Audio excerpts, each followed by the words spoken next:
Sabia que eu tinha feito alguma coisa diferente aqui. Filipenses capítulo 2, versículo 2. O texto diz assim: completem a minha alegria, tendo o mesmo modo de pensar, o mesmo amor, um só espírito e uma só atitude. Nada façam por ambição egoísta ou por vaidade, mas humildemente considerem os outros superiores a si mesmo. Cada um cuide não somente dos seus interesses, mas também dos interesses dos outros. Seja a atitude de vocês a mesma de Cristo Jesus. Deixa eu fazer uma pausa aqui. Em algumas Bíblias está escrito atitude, em algumas versões está escrito intenção, algumas outras versões está escrito ação.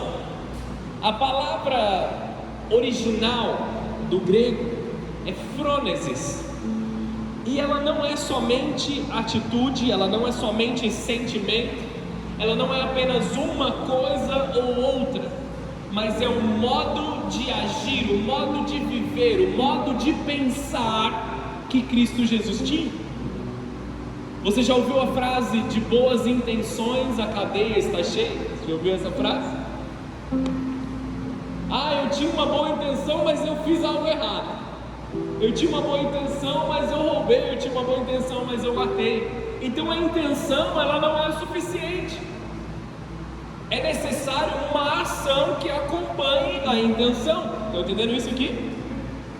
Mas também as ações por si só, elas não são completas. Se eu tenho uma ação de fazer algo aparentemente obediente, mas no meu coração existe desobediência. Quem nunca fez alguma coisa porque tinha que fazer, bater no pé com o cara feio? Eu vou fazer só porque você mandou, e só porque eu tenho que fazer mesmo, mas eu não estou feliz. É uma ação sem a intenção. Vocês estão entendendo aqui? O que Jesus espera de nós, o que o apóstolo Paulo está dizendo para nós aqui, com essa frônesis de Jesus, ele diz assim: eu quero que tenham a mesma frônesis de Jesus, ou seja, o mesmo proceder, a mesma forma de pensar, a mesma forma de agir, a mesma forma de se comportar de Cristo Jesus. Amém? Estão entendendo aqui? Beleza, agora que eu expliquei isso, vamos continuar. Seja a atitude de vocês a mesma de Cristo Jesus, que embora sendo Deus, não considerou ser igual a Deus, era algo que devia apegar-se, mas esvaziou-se a si mesmo, vindo a ser um servo, tornando-se semelhante aos homens, e sendo encontrado em forma humana, humilhou-se a si mesmo e foi obediente até a morte de cruz.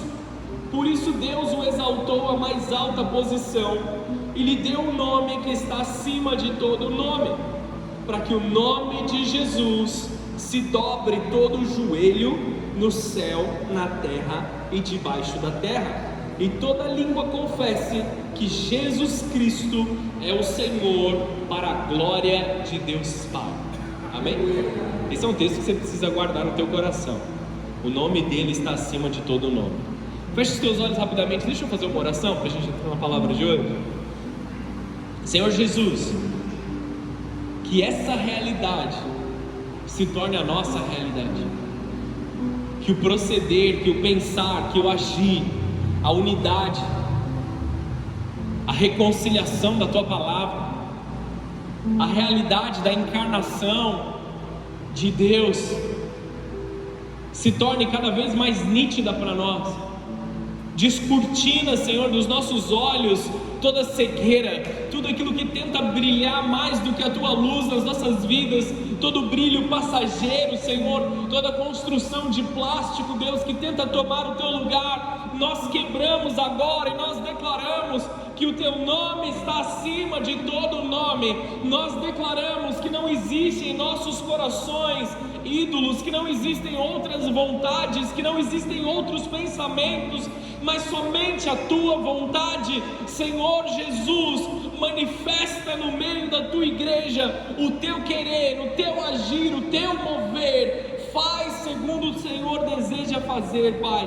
Nós nos diminuímos aqui e exaltamos o Senhor acima de todas as coisas, exaltamos a Tua presença acima de tudo. Seja a Ti toda a honra, toda a glória, todo o louvor, em nome de Jesus. Amém. Amém. Você pode aplaudir ao Senhor?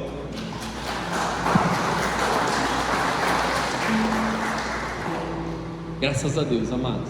Então deixa eu tentar te explicar aqui essa mensagem. Um só Espírito, ela fala de comunhão, de se considerarem menores do que os outros, falando de honra. Qual o sentido da honra? Eu honro alguém quando eu me considero menor do que esta pessoa, ou quando eu me posiciono de uma forma que a pessoa se torna mais importante do que eu. Quando nós queremos honrar alguém, ou honrar alguém talvez mais velho, nós chamamos de senhor ou de senhora. Nós não tratamos pelo primeiro nome, talvez pela honra, pelo respeito, entendendo que essa pessoa, ela está em um lugar de autoridade maior do que o nosso. Nós honramos, por exemplo, um policial na rua, tratando como senhor, porque ele está exercendo um ponto de autoridade, ele está exercendo ali um trabalho de zelar por nós, de zelar pelo povo. Nós entendemos as pessoas nas suas posições, e a fim de honrarmos uns aos outros, nós nos consideramos menores do que os outros. Para que eu possa amar o meu vizinho, ou amar o meu próximo, eu preciso entender e olhar para ele como ele sendo mais especial do que eu. Não estou falando para você se diminuir, não estou falando para você se menosprezar, mas você considerá-lo mais importante do que a ele. Quando nós falamos, por exemplo, de horário, você marca alguma coisa, estar no horário é uma questão de você honrar a pessoa, ou honrar o grupo de pessoas do qual você vai reconhecê-los, entendendo que o tempo de todos são extremamente importantes. Amém? Estão entendendo essa questão aqui? Nós honramos uns aos outros. O serviço no nosso modo de viver. Nós temos uma vida de serviço, nós aprendemos isso. Nós cuidamos do interesse dos nossos irmãos em amor, ajudando a carregar os fardos. Eu não estou falando sobre o serviço dentro da casa de Deus, sobre servir uns aos outros. Muitas vezes você alivia a carga do teu irmão em coisas simples, em coisas corriqueiras. Poxa, deixa eu te dar uma carona, deixa eu te ajudar, você está precisando de um valor aí para completar a sua compra, talvez eu te dou um valor ali. Nós servimos uns aos outros, nós temos uma troca muito bela no nosso modo de viver, e é assim que Jesus e o apóstolo Paulo nos propõem nessa carta. Eles nos ensinam a servir uns aos outros. Nós cuidamos do interesse dos nossos irmãos, nós carregamos os fardos, ajudamos a carregar os fardos. Nós não tomamos para nós a responsabilidade, mas nós aliviamos do nosso irmão. Não é inteiramente correto que o nosso irmão deixe de carregar aquilo que ele deveria carregar e a gente carregue sozinho, amém? Mas que nós possamos mostrar que é mais leve quando nós estamos juntos. Então você segura numa ponta, o teu irmão segura na outra, e vocês conseguem carregar juntos, amém? Não coloque as suas responsabilidades nas costas de outras pessoas, nem tome as responsabilidades dos outros sobre as suas costas, mas compartilhem os fardos, amém? Esse é o ensino cristão, porque aí nós não tiramos a responsabilidade nem de um nem de outro, ambos assumem a sua responsabilidade na medida correta. O que as pessoas chamam de espírito natalino, nós chamamos de terça-feira.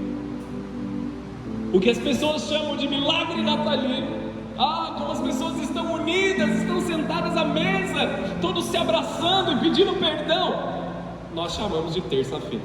É um dia comum para o cristão, amém, queridos? Tem que ser um dia comum para o cristão. Talvez você na sua empresa, no seu ambiente de trabalho, veja um certo nível ali exagerado de mensagens no final do ano pedindo perdão, tentando buscar uma reconciliação. Não tem nada de errado com isso, amém? Eu escrevi um livro sobre perdão, eu inclusive creio que nós devemos perdoar uns aos outros todos os dias, amém? Essa é uma realidade. Só que aquilo que as pessoas estão acostumadas a viver próximo da época do Natal, nós estamos conscientemente vivendo isso todos os dias da nossa vida, amém? Agora as pessoas tendem a ser mais espirituais, e elas vêm com aquela frase que o menino Jesus nasça no teu coração. Você já ouviu essa frase recentemente? Eu escuto isso direto, e eu falo, meu Deus, eu não quero o menino Jesus nascendo no meu coração, eu quero Jesus completo, o Rei da Glória vivendo dentro de mim, amém? Não é o pequeno menino Jesus, eu quero completo, eu quero que tudo que Deus tem para mim, amém? Beleza? Apenas uma piada, mas com um embasamento sério nisso. Perdão, comunhão, família reunida, isso aqui é a nossa forma de viver, isso aqui é dia a dia para nós, amém? E nós celebramos isso, nós não deixamos de viver isso. Nós precisamos nos lembrar que precisamos valorizar essa palavra acima de todas as coisas, não somente nesta estação, sabendo aquilo que Cristo fez por nós, não somente nesta estação. Muitas pessoas se espiritualizam demais durante o período do Natal e depois enchem a cara durante o Ano Novo, amém? Que esse não sejamos nós, amém? Que nós possamos viver uma vida santa, reta na presença de Deus, caminhando com o Senhor. Então o que as pessoas chamam de espírito natalino, para nós é só mais uma terça-feira, amém? Se o culto fosse quarta, eu diria que era quarta-feira. Nós devemos ter a mesma frônese de Jesus, o mesmo proceder de Jesus. Esse texto ele resume toda a criação de Cristo na terra e retrata duas coisas maiores aqui. A primeira é a humilhação de Cristo e a obediência até a morte, é a segunda. Nós vemos Cristo sendo humilhado e nós vemos Cristo vivendo em obediência até a morte de cruz, como o texto diz. O Natal e a Páscoa, a união dos dois é o motivo pelo qual se diz: por isso Deus o exaltou à mais alta posição e lhe deu o nome que está acima de todo nome. Nós entendemos o nascimento e a morte de Jesus, nós entendemos o nascimento de Cristo no Natal e a morte de Cristo na Páscoa, e nós vemos um ciclo completo de salvação nas nossas vidas, amém? A obediência até a morte, você entende, você já aprendeu isso, nós falamos da Páscoa no momento da Páscoa, que Jesus sem culpa morreu por nós para nos salvar, isso é a Páscoa. O foco do culto de hoje é o Natal, é a humilhação de Cristo. E por que eu digo humilhação? Olha o que o texto diz no versículo 6, que embora sendo Deus, ele não considerou ser igual a Deus como algo que deveria se apegar, mas esvaziou-se a si mesmo. Aqui ele começa a se humilhar. Ele se humilhou, não ele foi humilhado. Estão entendendo isso? É uma diferença muito grande. Esvaziou-se a si mesmo, vindo a ser servo, tornando-se semelhante aos homens. Ele não era semelhante aos homens. Nós fomos feitos imagem e semelhança dele, mas ele não era semelhante aos homens. E sendo encontrado em forma humana, humilhou-se a si mesmo. Estão entendendo isso? A teologia chama de união hipostática, 100% homem, 100% Deus. Ele foi as duas coisas no mesmo tempo, no período que ele esteve andando aqui na terra. E por que nós estamos chamando isso de humilhação? Porque ele é Deus, o Criador dos céus e da terra. Através da sua palavra todas as coisas foram feitas, através ali do manifestar do querer de Deus, tudo se criou e tudo se consumou. Ele é Deus santo, todo poderoso, e ele veio em carne como um homem formado? Não, mas como um bebê. O símbolo maior de todos da fragilidade é um pequeno bebê no colo de uma mãe. Isso é um símbolo de fragilidade. Você vê os bebês no reino animal, pequenininhos, necessitados da mãe. No domingo estava aqui a Cecília, né, a filha da Bianca e do Pedro, recém-nascida, 26 dias eu acho. Estava aqui na igreja, 21 ou 26, esqueci aqui agora. Você viu aquele bebezinho no colo da mãe, nem conseguia enxergar ainda, com a pupila dilatada, assim, nem estava ciente do que estava acontecendo. Um símbolo da maior fragilidade de todos. E Jesus já esteve nesse lugar. Vocês estão entendendo isso? Deus humilhou-se a si mesmo, vindo em forma humana. Ele diminui toda a sua glória. Ele não julga por usurpação ser igual a Deus. A humilhação de Jesus não foi a vida dele, não foram as dores, não foram as chagas. Isso foi a obediência. A humilhação foi o momento e o meio pelo qual ele veio para a terra. Vocês estão entendendo isso aqui, queridos? Isso aqui é realmente importante para nós apreciarmos e entendermos a natureza de Cristo.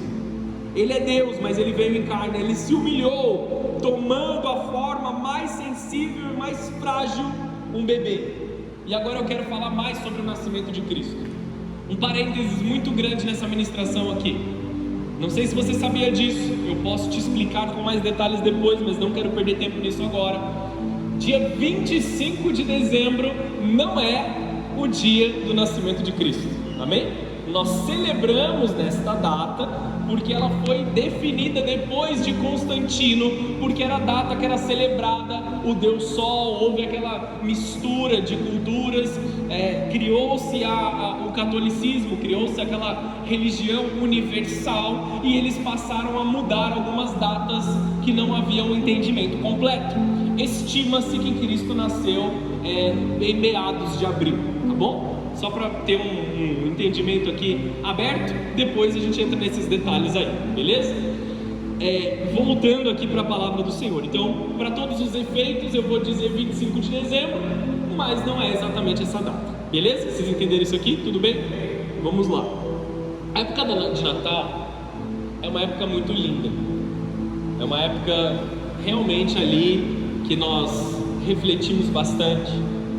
Alguns de nós têm a possibilidade de descansar, de ter umas férias, de ter uma diminuição da carga de trabalho, e que nos leva a aproveitar melhor, aproveitar o tempo com a família. Nós viajamos, vamos ver os nossos familiares, até por isso que você vê a igreja um pouco mais vazia, o pessoal está viajando, está indo visitar a mãe, está indo visitar o pai. É uma época realmente em que as pessoas se unem, pedem perdão, acertam as suas dívidas, acertam as suas diferenças. E a realidade é que essa época ela está muito cheia de coisas que não são bíblicas, e que muitas vezes elas falam mais alto do que o foco, que é Jesus Cristo. Muitas vezes, amados, e aí não entenda mal, não há algo errado, nada de errado de você enfeitar a sua casa com os enfeites natalinos, amém? Você pode ir lá, enfeita a sua casa, não exagera muito, amém? Senão fica esquisito. Mas você pode fazer o seu enfeite, você pode cuidar das suas coisas lá, não substituindo o entendimento de que Cristo é a peça central de todas as coisas, não substituindo o entendimento e não deixando que outras coisas brilhem mais do que o Senhor Jesus. Nós entendemos que certas dessas coisas elas são consagradas às trevas, então nós abandonamos isso. Se você não tem esse entendimento agora, não se preocupe, não perca o seu pensamento com isso agora, mas adore ao Senhor Jesus. Você não precisa saber o nome dos demônios que te assolam, você precisa saber o nome que está acima de todo nome, que te protege, que cuida de você, que salva a sua vida, amém? Você não precisa saber as trevas e as hierarquias, você precisa saber olhar para Jesus e se relacionar com Ele, amém? Isso é mais importante. Você gosta de assistir filmes de Natal? Quem aqui gosta de assistir filme de Natal? Levanta a mão aí. Tem gente que levanta com vontade. Vou contar um negócio aqui para você chegar onde eu quero chegar. Há 2 anos atrás, em novembro, eu fui para Costa Rica. Tinha uma época que eu viajava muito para Costa Rica a trabalho. E aí eu estava voltando no final de novembro, acho que a galera lembra aí, porque eu ia pregar em Jacareí, né? Na verdade eu ia fazer os dízimos no congresso de paternidade. E aí o meu voo atrasou, eu voei da Costa Rica para o Panamá e eu perdi a conexão. O voo seguinte eram 18 horas depois, então eu passei a madrugada inteira inteira numa salinha lá que eles arrumaram para mim no aeroporto do Panamá. E lá eles têm um canal de televisão que nessa época do ano só passa filme de Natal. Não me entendam mal, mas eu não gosto muito não. Eles chamam de Navilovers, que é Navidade, espanhol. E aí eu fiquei a madrugada inteira sem conseguir dormir, porque era muita luz dentro daquela salinha, com a televisão ligada e os filmes um atrás do outro, cara, filme um atrás do outro de Natal, e eu já não aguentava mais, porque parecia que era o mesmo filme, só mudava as pessoas ali, a mesma história, a mesma coisa acontecia, e eu peguei uma certa birra de filme de Natal, que eles parecem as mesmas coisas. Só que pensando em tudo aquilo, quando nós estamos vendo aqueles filmes e crendo naquela magia do Natal, entre aspas, né? Que nós esperamos uma época do ano específica para viver, aí você olha para a palavra de Deus e para o formato com que os cristãos são orientados a viver. Não é exatamente a mesma coisa que nós somos orientados a viver 24/7. E nós esperamos uma época só para a gente realizar todas essas coisas. Por que nós não aproveitamos o Natal ao longo da nossa vida toda? Porque nós não reconhecemos o Cristo verdadeiro em todos os lugares, em todo momento que nós estamos, principalmente nessa época. Amém? Não estou falando sobre menosprezar o Natal, mas aproveitá-lo da forma correta. É engraçado ver o comportamento das pessoas nessa época. Muitos estão felizes, outros reclamam demais. Teve uma vez que eu estava conversando com uma pessoa, e isso aconteceu faz bastante tempo, e a gente está falando sobre Natal, né? Eu falei assim, poxa, essa época é legal, né? É um momento bom, com esse mesmo pensamento. Aí o irmão falou assim, eu gosto, o problema é que essa é a época que cai o meu 13º. Aí eu pensei assim, né? Falo, não falo, falo, não falo. Eu caí na besteira de falar, mas 13º é bom, né? Meu Deus, veio uma enxurrada de reclamação absurda. Não, mas ele cai que nem água na chapa quente, ele cai e já some, aí eu tenho que pagar não sei o que, aí já veio o IPVA, já veio o IPTU, já veio o material das crianças, eu tenho que comprar presente de Natal para pessoas que eu nem gosto. Eu só ouvindo a conversinha, com o olho já rolando para trás, eu falei, mano, como que eu saio dessa conversa? Enquanto uns estão aproveitando, outros estão reclamando. Enquanto uns estão usando dessa oportunidade para se reconectar com pessoas que eles não têm acesso há um certo tempo, eles estão usando desse descanso para viverem o melhor, outros estão apenas reclamando de tudo aquilo que está ao seu redor. Então, não perca o Natal. O dia 25 de dezembro, as árvores, as luzes, os presentes, eles não têm nada a ver com o verdadeiro Natal. Não que você precise se livrar de tudo isso, mas precisamos dar atenção ao fato de que Deus nasceu. Jesus nasceu, falei errado. Não devemos esquecer a essência do Natal, uma celebração de um milagre inimaginável. Uma virgem deu à luz a um filho. Isso é um milagre absurdo. E eu quero ressaltar uma coisa aqui: muitos de nós cremos facilmente que uma virgem concebeu, sabendo que nenhuma outra virgem concebeu, mas nós não cremos que Deus pode mudar pequenas coisas na nossa vida. Vocês estão entendendo o que eu estou dizendo aqui?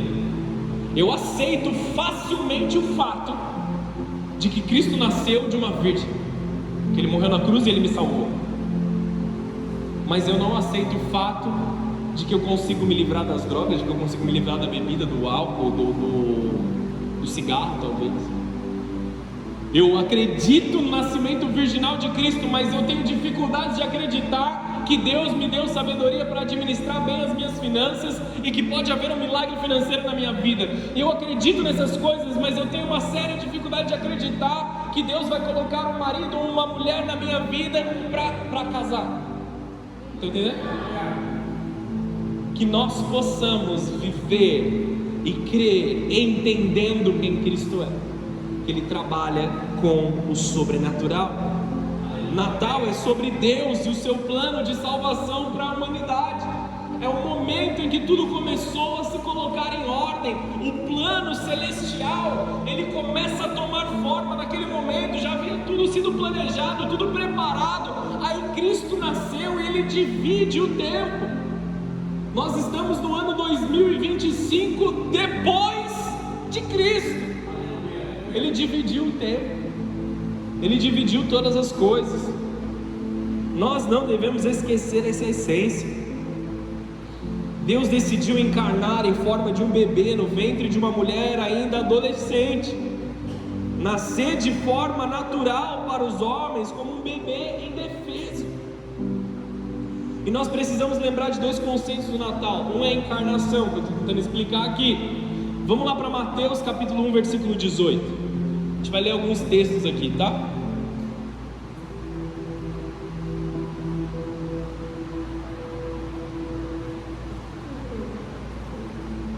Mateus capítulo 1, versículo 18.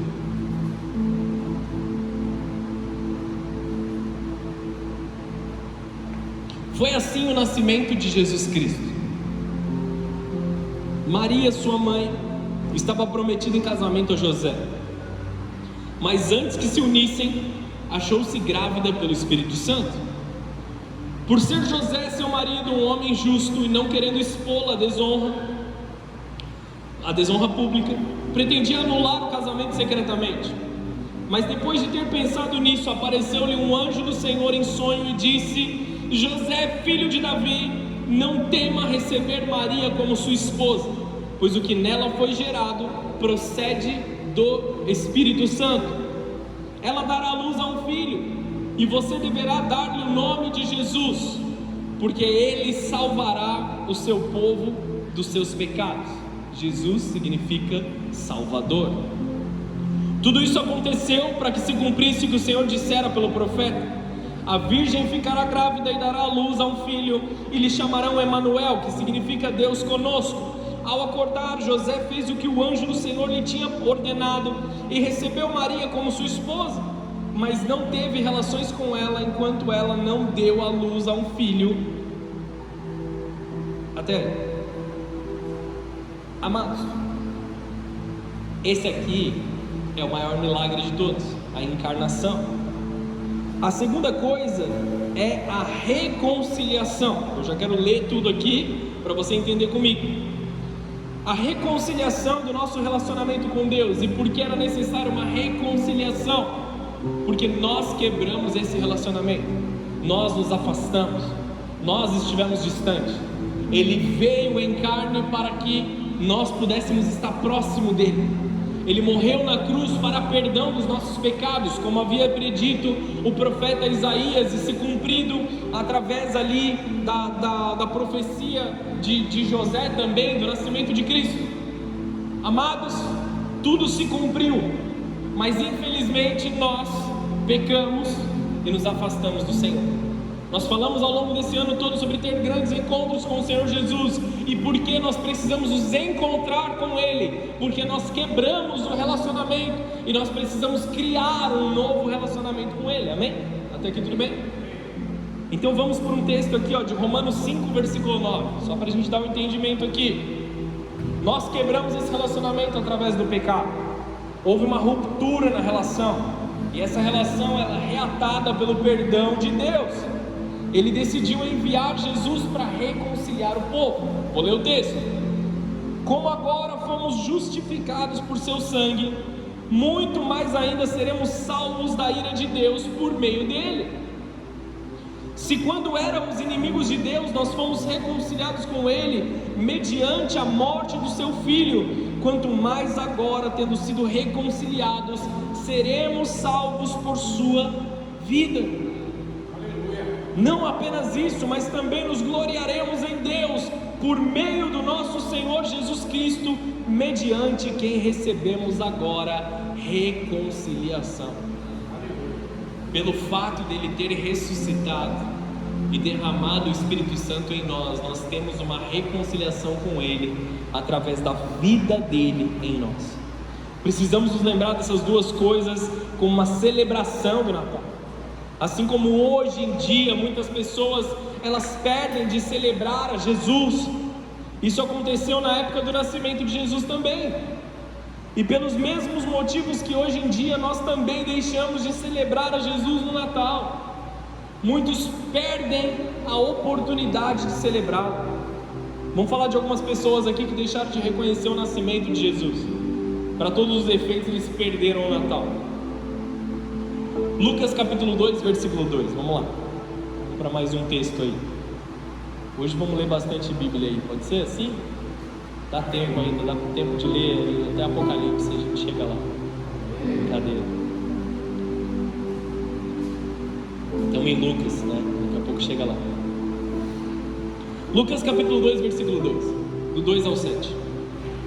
Esse foi o primeiro recenseamento, feito quando Quirino era governador da Síria. E todos iam para sua cidade natal a fim de alistar-se. Assim José também foi da cidade de Nazaré da Galiléia para a Judéia, para Belém, cidade de Davi, porque pertencia à casa e à linhagem de Davi. Aqui é o cumprimento de uma promessa, amém? Não dá tempo de eu explicar essa questão aqui, mas guarda isso no teu coração. Ele foi a fim de alistar-se com Maria, que lhe estava prometida em casamento e esperava um filho. Enquanto estavam lá, chegou o tempo de nascer o bebê, e ela deu à luz ao seu primogênito, envolveu-o em panos e colocou-o em uma manjedoura, porque não havia lugar para eles na hospedaria. É lindo quando a gente olha a manjedoura no presépio, amém? Só que não era essa a realidade. É muito bonitinho quando a gente vê ali o menino Jesus na manjedoura, com os animaizinhos todos os lados ali, certo? Mas a realidade não era tão bonita assim, tão fofa desse jeito. Eles tiveram que andar até Belém, amados. Eles saíram da sua cidade e eles se deslocaram até Belém. Como eles fizeram isso? Pediram Uber? Pegaram voo? Não, eles foram andando, amém? Pega um monte de tralha, pega um monte de coisa, põe as mochilas nas costas e anda. Muito. Grávida, de 9 meses. Maria grávida, prestes a dar à luz. Eles não tinham lugar para ficar, porque eles chegaram numa cidade extremamente lotada. Estava tendo um censo, um recenseamento. Todos estavam indo lá para se alistar, para prestar contas. Eles estavam lá para dizer que estavam vivos e dizer quantas pessoas tinham na sua família. Essa era a forma com que eles faziam. Não dava para ir bater de porta em porta, todo mundo ia para um lugar só. E a cidade estava lotada. Não tinha lugar para ninguém mais em Belém. Nesse momento que a hospedagem estava cheia, o dono da hospedagem, eu imagino, disse para José: vai lá para o estábulo, porque não tem onde você ficar. Provavelmente porque ele viu que a esposa de José estava grávida. Então vai lá para um lugar ali onde é pelo menos um pouco confortável para você ficar, menos pior. Pensa que o dono da hospedaria ele estava muito ocupado pela quantidade de pessoas. Ele estava muito ocupado em atender as pessoas ao seu redor. Ele estava muito ocupado com o seu negócio. E ele deve apenas ter indicado o estábulo porque ele viu que Maria estava com barrigão. E provavelmente nesse momento ela estava já tendo contrações, né? Para ter nascido logo depois ali, ela já devia estar sentindo as dores do parto. Então quem foi a primeira pessoa na humanidade que perdeu o Natal? O dono da hospedaria. Imagina o privilégio desse homem, desse dono da hospedaria, do Filho de Deus ter nascido dentro da hospedaria dele. Você está entendendo aqui? Ele perdeu o Natal. Ele estava ocupado demais com os clientes dele. Ele estava ocupado demais com o trabalho dele. Ele estava ocupado demais atendendo um monte de gente que clamava pelo nome dele ali, que chamava por ele, e até provavelmente priorizando aqueles que podiam pagar mais, porque aqui era uma família que não podia pagar. e ele perdeu o Natal. Será que você já perdeu o Natal? Ou você perdeu de receber Jesus na tua vida? Porque você estava preocupado demais com os seus afazeres, com a sua responsabilidade. Ele teve a possibilidade de ter em sua casa e no seu trabalho o Filho de Deus.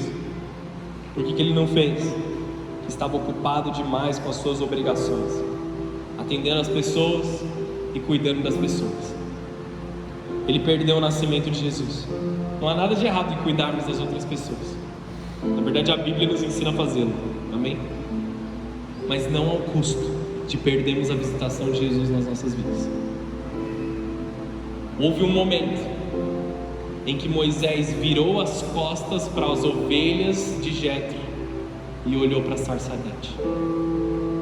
Ele estava cuidando das ovelhas, só que ele ouviu a voz de Deus chamando ele. Ele virou as costas para as ovelhas e olhou para a sarça. Vocês estão entendendo isso? Tem um momento que nós precisamos parar tudo e nos conectar com o Senhor, porque senão a nossa carne começa a falar mais alto. A gente perde Jesus nas nossas vidas e a carne fala mais alto, a carne grita. Os nossos erros, as nossas falhas, elas começam a ficar mais evidentes em nós. A nossa falta de paciência, a nossa falta de respeito, o nosso formato ali de ser, talvez a nossa natureza pecaminosa, ela começa a sobressair quando nós estamos ocupados demais para nos conectarmos com Jesus. Não perca o Natal como o dono da hospedaria fez. Não perca de receber Cristo na tua casa nesse Natal. Nesse Natal eu digo a longo prazo, amém, amados? Vocês estão entendendo isso? Ela deu à luz ao seu primogênito, envolveu-o em panos e colocou numa manjedoura, porque não havia lugar na hospedaria. Quem fez isso? Maria, sozinha. Porque nessa hora não tem muita referência na palavra de Deus aqui de José, mas eu entendo José. Mães, vocês vão entender muito bem. Pais, talvez vocês entendam parcialmente. Talvez não concordem, mas é verdade. Eu aceitei isso logo cedo. Não existe ninguém mais inútil no planeta Terra do que um pai numa sala de parto. Essa é uma realidade. O pai, ele não pode fazer nada. Não é, Ale? Você que teve um monte de filho. O pai, ele não pode fazer nada. No máximo, ele segura a mão e fala assim: vai, mozão. Força. Suporte emocional. Maria fez ali tudo que ela tinha que fazer sozinha no estábulo, onde os animais comiam e iam no banheiro. Esse aqui é o maior milagre de todos, amém, amados? Hoje em dia a gente... Vou contar mais uma história, vai. Tô na vibe de contar coisas hoje. Quando a Débora foi nascer, a gente entrou na sala de parto, a pastora ia fazer uma cesárea e tal, né? Tava todo mundo na salinha, aí me deram aquela roupinha, eu coloquei a roupinha, coloquei máscara, coloquei touca, coloquei touca na barba e tudo. Entrei todo paramentado na salinha. Aí eu fiz que eu ia encostar numa mesa que estava atrás de mim. Eu dei um passo para trás e comecei a me inclinar na mesa. A enfermeira virou e falou: não, pai, não encosta aí não, senão você vai infectar a mesa. Tomei banho. Eu tinha tomado banho naquele dia. Hoje a gente se preocupa assim num nível absurdo com toda a higienização, com todas as coisas. Você compra um monte de coisa para quando o bebê vai nascer, para você limpar o nariz, para você fazer isso, lencinho umedecido e todas as coisas, amém? Não tem nada de errado nisso aqui. Só que eu preciso que você compare com a realidade de Maria dando a luz para Jesus. Ela estava num estábulo de animais, onde eles iam no banheiro e onde eles comiam era tudo no mesmo lugar ali. Então aqui, Maria sozinha fez o que ela tinha que fazer, em um lugar onde os animais comiam. No nascimento de um bebê, eu tentei listar algumas coisas aqui, eu vou ler para não perder, porque eu não manjo nada disso aqui. Tem um monte de coisa envolvida. Uma mulher precisa fazer uma força tremenda. Depois de retirar o bebê, limpá-lo, ela remove a placenta, ela corta o cordão umbilical, e até aqui onde eu consigo lembrar. Eu não sou desse não. Como ela fez tudo isso em um lugar de animais, sem uma mesa esterilizada, sem enfermeiro, sem médicos, sem um monte de gente ao redor, como é de costume nos dias de hoje. Esse é o maior milagre aqui do Natal, amados. E não houve infecção, o bebê não se perdeu, o bebê não fica doente. Vocês estão entendendo isso? O sobrenatural aconteceu sobre a vida dessa mulher. O sobrenatural veio sobre ela. Está aqui o milagre. Maria fez isso sozinha, em um estábulo, não em um presépio todo bonitinho, aquele que a gente tem na decoração. Foi algo sobrenatural. Divinamente Maria concluiu o parto e não houve nenhuma infecção, nenhuma complicação. Esse foi o primeiro milagre de Natal. Nós estamos debaixo do propósito, amado. Todas as coisas cooperam. Lembra da palavra de domingo? Todas as coisas cooperam para o propósito do Senhor nas nossas vidas, independente da dificuldade aparente. Uma coisa que o marido pode fazer é segurar na mão da esposa. Façam isso, amém, maridos? No momento que a sua esposa estiver dando a luz, estejam lá presentes. Dá o primeiro banho no neném, amém? Se possível. O primeiro homem que perdeu o Natal foi o cara da hospedaria. Ele estava ocupado demais. E José ali, ele fez tudo o que ele podia ter feito para aproveitar aquele momento de Natal. Apesar da inutilidade do homem, da minha brincadeira aqui, a pergunta nessa noite é: o que ocupa a sua alma nesse momento? O que ocupa os seus pensamentos nesse momento? O que te preocupa que pode fazer você perder o Natal?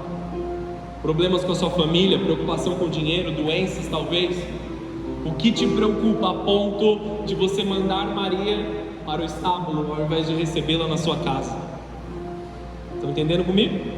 Amém. Ninguém sabia naquele momento, a não ser Maria e José, quem estava nascendo. E muitos perderam esse nascimento. Mas hoje nós sabemos quem Cristo é.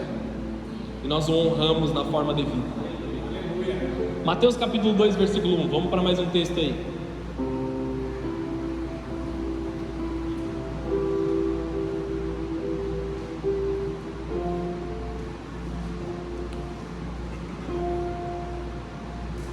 Mateus capítulo 2, no versículo 1. Depois que Jesus nasceu em Belém da Judéia, nos dias do rei Herodes, magos vindo do Oriente chegaram a Jerusalém e perguntaram: onde está o recém-nascido rei dos judeus? Olha a diferença. Vimos a sua estrela no Oriente, viemos adorá-lo. Nós estamos aqui para adorá-lo. Quando o rei Herodes ouviu isso, ficou perturbado, e com ele toda Jerusalém. Tendo reunido todos os chefes dos sacerdotes do povo e dos mestres da lei, perguntou-lhes onde deveria nascer o Cristo. Eles responderam, olha só, eles já tinham essa informação, eles já sabiam, eles eram os mestres da lei, eles conheciam as profecias, eles conheciam aquilo que havia de ser dito. Eles responderam: em Belém da Judéia vai nascer, pois assim escreveu o profeta. Mas tu, Belém, da terra de Judá, de forma alguma és a menor entre as principais cidades de Judá, pois de ti virá o líder que, como pastor, conduzirá Israel, o meu povo. Amém. Havia uma profecia, havia conhecimento da profecia, havia entendimento neles, mas o que aconteceu? Eles não foram para Belém.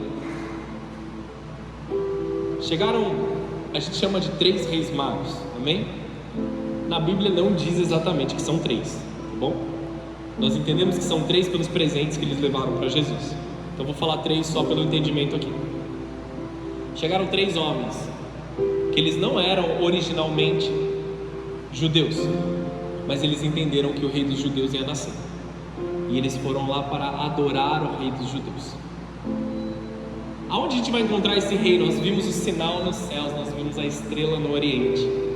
Estamos em busca de adorá-lo. Nós queremos participar do Natal. Estão entendendo aqui? Nós queremos participar do Natal. Aonde que vai nascer? Vai nascer em Belém, mas Herodes se enfureceu.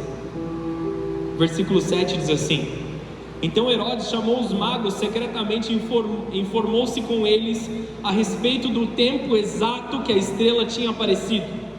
Enviou-os a Belém e disse: vão informar-se com exatidão sobre o menino. Logo que o encontrarem, avisem-me, para que eu também vá adorá-lo.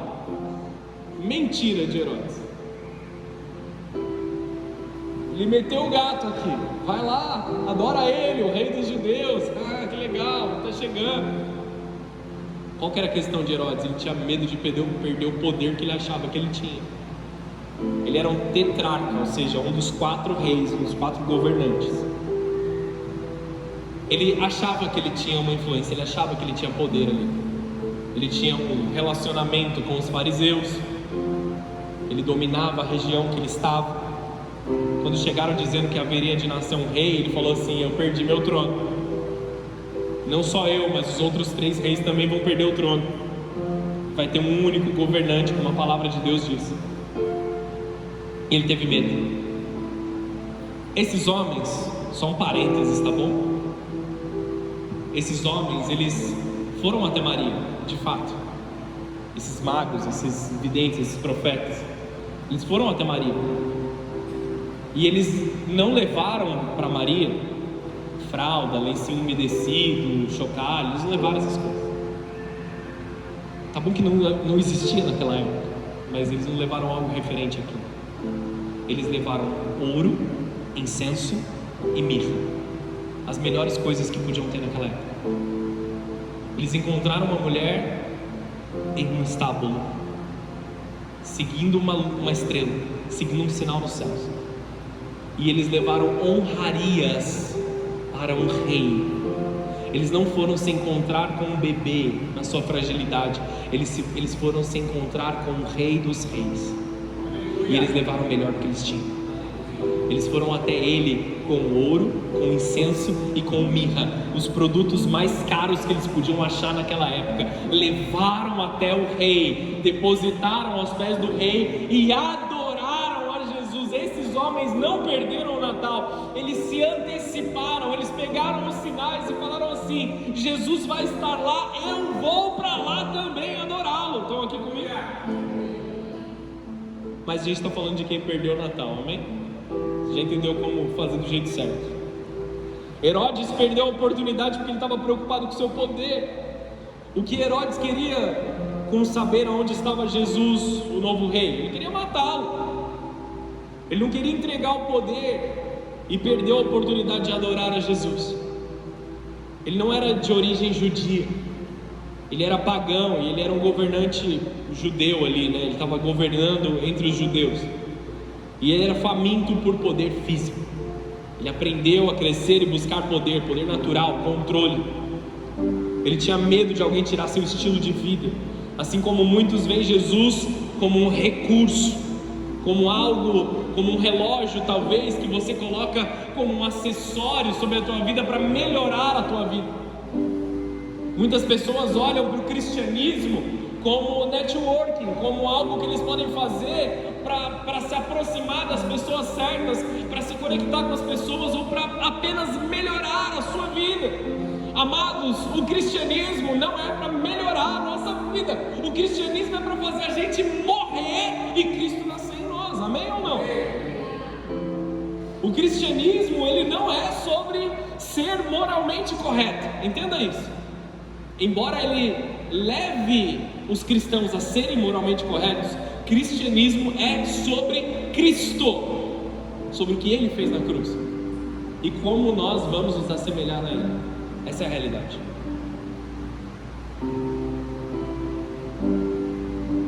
Assim como muitos veem Jesus como um recurso,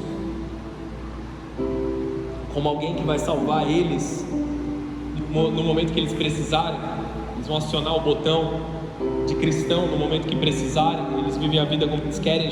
Herodes estava vivendo assim, só que eles nunca entregam a vida por completo. Não é assim que funciona, amados. Não é desse jeito que a palavra de Deus nos ensina. Que áreas da sua vida você não entregou para Deus ainda? Será que existem áreas da sua vida que você ainda age como Herodes, tentando manter o controle e o poder de algo que você não tem controle e não deveria ter poder sobre essas coisas. Uma das coisas que nós precisamos tirar de dentro de nós, em qualquer área da nossa vida, não importa qual que seja, nós temos que tirar de dentro de nós todo tipo de superioridade que nós achamos que nós temos.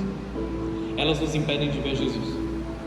Se você acha que você é muito bom em alguma área da sua vida, essa é a área que infelizmente Jesus não está acessando.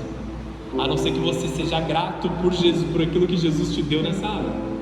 Você fala assim: Deus é muito bom comigo nessa área aqui porque Ele me abençoou. Aí tudo bem. Mas eu sou ótimo naquilo que eu faço. Eu sou um ótimo marido, eu sou o melhor marido da face da terra. A primeira a discordar vai ser a minha esposa, mas tudo bem. Ela me ama, eu sei que ela me ama. Como Herodes estava retendo várias coisas, pecados ocultos, o que você precisa entregar ao Senhor Jesus hoje? No mesmo texto, nós vemos aqui um grupo de pessoas que também perdeu de celebrar o Natal. Tendo reunido todos os chefes dos sacerdotes do povo e os mestres da lei, perguntou-lhes onde deveria nascer o Cristo, e eles responderam: em Belém da Judéia, certo? Você já sabe disso. Pois assim escreveu o profeta: mas tu, Belém, da terra de Judá, de forma alguma és menor entre as principais cidades de Judá, pois de ti virá o líder que como pastor conduzirá Israel, o meu povo. Não só foi Herodes que perdeu, mas os sacerdotes e os mestres da lei também, porque eles sabiam, eles foram consultados, eles chegaram lá e eles tinham a informação, eles tinham conhecimento, eles fizeram a faculdade de teologia e eles ensinaram, eles falaram para as pessoas, eles ministraram às pessoas, mas eles não viveram. Estão entendendo onde eu quero chegar com isso? Amados, cristianismo, de novo, o Natal aqui que nós estamos tentando buscar, Cristo Jesus, não é sobre saber, não é sobre ter conhecimento, não é sobre ler os livros, não é sobre fazer as certificações, tomar os diplomas, é sobre viver com Ele, porque muitos ensinam, mas não vivem. A pergunta é se eles sabiam que era para estar em Belém, se eles sabiam que aquela era a estrela do Oriente, o que eles estavam fazendo longe de Belém? Estão aqui comigo ou não? É Natal, cara, eu preciso seguir a estrela. Deus colocou sinais nos céus para encontrarmos a Cristo. Os sacerdotes do povo e os mestres da lei sabiam que vinha o Messias. Eles conheciam os sinais, eles sabiam que ele viria, eles aguardavam ainda a vinda do Messias, eles diziam o tempo todo, eles cantavam canções sobre a vinda do Messias, eles conheciam as escrituras que diriam onde o Messias nasceria, eles esperavam isso por milhares de anos. Essa era uma tradição que era passada de pai para filho, de mestre para discípulo. O Messias está vindo, se prepare. Como nós ouvimos, Cristo está voltando, amém? Isso é uma mensagem direta para nós aqui, amados, que nós não cometamos o mesmo erro que eles cometeram no passado. Os fariseus e escribas, eles foram indiferentes e orgulhosos e não quiseram caminhar, sabe quantos quilômetros de distância? 3 quilômetros. De Nazaré até Belém, eles caminharam dias para chegar lá. Maria e José, Maria grávida, caminhou dias e dias e dias. Eles não quiseram caminhar 3 quilômetros da onde eles estavam até Belém para ir ver o Salvador. Essa era a distância. Por isso que os magos, os reis magos ali, eles chegaram a tempo, depois de ter tido essa conversa. Dava tempo deles chegarem, dava tempo de Herodes chegar, dava tempo dos fariseus, dos mestres da lei chegarem. Muitos pensam: eu não preciso de Jesus, eu não preciso de ninguém que me ajude, eu sou autossuficiente, eu me salvo sozinho, eu resolvo, eu faço, eu aconteço. E eles perdem o Salvador. Será que nós estamos agindo dessa forma e perdendo o Natal? Isso não é um problema para Deus, você ser indiferente para Ele. Não muda nada em Deus. Ele continua sendo glorioso, Ele continua sendo grandioso, mas é um problema absurdo para você mesmo. Se você é indiferente a Deus, você vive de uma forma a ser indiferente de Deus, a grandeza dele não vai diminuir. mas você vai estar distante daquilo que Deus planejou para você. Ou você reconhece que você precisa de um Salvador, ou você é indiferente. Ou você é indiferente a Ele. Eles achavam que não precisavam do Messias. Nós não podemos entrar nesse lugar de autossuficiência. Nós precisamos nos abandonar nos braços de Jesus. Nós precisamos abrir mão de tudo que nós temos, jogar tudo fora, todo tipo de conhecimento, tudo aquilo que nós achamos, que nós acumulamos até agora, nós jogamos no lixo e dizemos assim: eu decidi não saber nada entre vocês, a não ser Cristo e esse crucificado. Permita Jesus entrar no seu coração neste Natal. Permita reconhecer a visitação da Virgem que dará a luz a Cristo neste Natal. Estou dizendo de forma profética que não vai acontecer de novo, amém, amados? Nós ansiamos e aguardamos a segunda vinda de Cristo. Que todos esses sinais sejam claros para nós, a ponto de não perdermos o Natal, de não perdermos a vinda do Senhor sobre nós. Quando você estiver na tua casa nessa noite, quando você estiver na ceia de Natal com a tua família, não perca a oportunidade de atrair a glória de Cristo sobre você. Eles não estavam adorando aqueles homens. Depois também nós vemos o Império Romano perdendo o Natal. Eles tinham todos os indícios e todos os sinais, muitos foram avisados. Perderam o Natal e a Páscoa, né? Perderam os dois. Toda a vida de Jesus foi no Império Romano. Ele viveu em ambiente romano, ele foi crucificado numa cruz romana. Ele esteve ali debaixo do domínio de Roma o tempo todo. Físico, não espiritual. Os romanos perderam a visitação, perderam o Natal, perderam tudo debaixo dos seus olhos. Muitas pessoas tiveram grandes coisas debaixo dos seus olhos e deixaram passar. O milagre, o sobrenatural, ocupados demais, vislumbrados demais com o brilho do poder carnal, achando que são autossuficientes, achando que tem tudo. Todo lugar é de direito de Jesus. Peraí, como é que eu explico isso aqui melhor? Todo lugar que nós não... que tudo é de direito de Jesus. Deus domina todas as coisas. Mas nos momentos e nos lugares onde nós não damos glória a Ele, nós estamos idolatrando outras coisas. A Ele é devida toda a glória em todo o tempo. Mas se nós não damos a glória ao Senhor, nós estamos dando glória a outra coisa. Não existe um meio termo. Se você se prende no seu dinheiro, se você se prende no teu conhecimento, se você se prende no teu trabalho, e você menospreza Jesus por causa disso, você está vivendo uma vida de idolatria em alguma coisa que você está se movendo. Não perca o Natal sobre a sua vida. Que hoje você não perca o nascimento de Jesus pelas preocupações, pela busca por poder ou por dinheiro, pela indiferença, pela religiosidade, pela idolatria. Essa história do Natal precisa ser contada nos nossos corações. Eu quero te pedir que você feche os seus olhos e abaixe a sua cabeça nesse momento. Nós precisamos lembrar do Filho de Deus que nasceu.